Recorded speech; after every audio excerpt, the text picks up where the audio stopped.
또 무슨 언니래요? Oh, wow.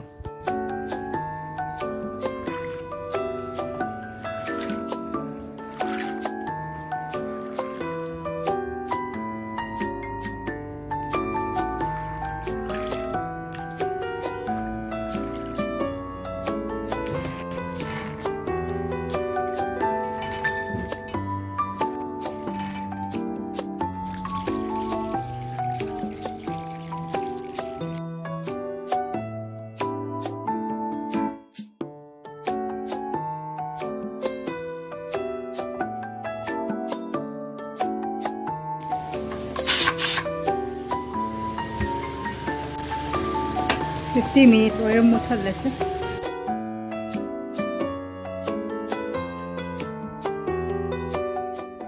Mayam ngasidi Meitei style gi Hawaijar nam adu nam lagi. Use a clean and dry cotton cloth.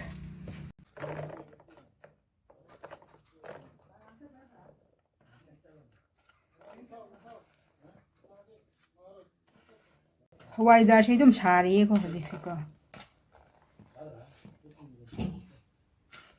KG mani si ko. Hawaii si sum met pan ai si phajana dum ka hena pet khreb ko.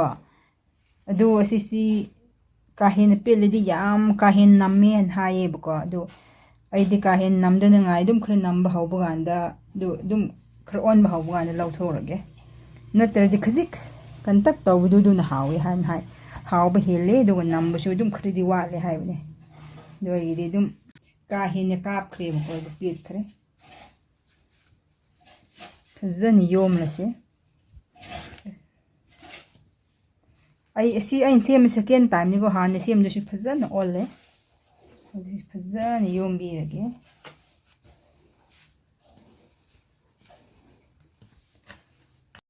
Meitei style gi ne dum thuna olle Hawaijar si ko ai khoi style nan ain utpudu du matam khara change du ga mai darkar ta ai ko du ko adu si di nong sha de dum yai ra ga Hawaijar phazan on khare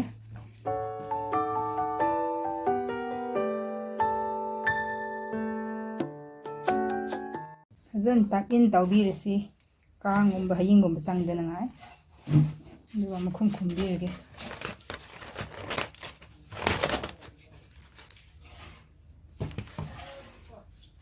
hajikti nong shadi yairage thamlage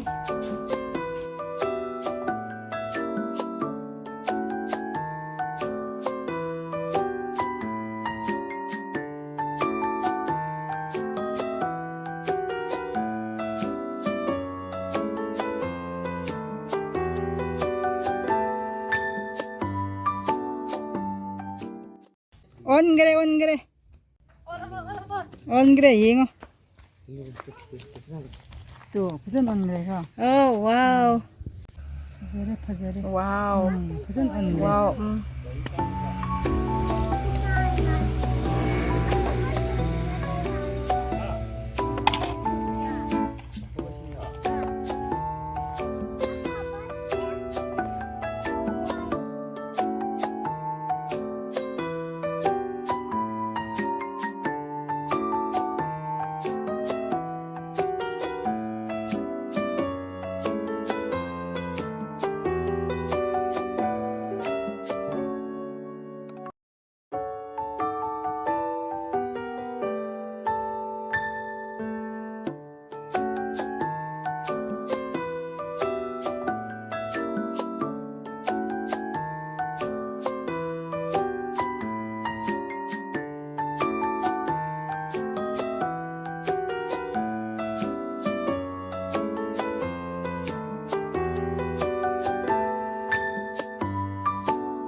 yongga hawaijar meitpa isi hawaijar kai dore fresh hawaijar ga umrok sine beef fry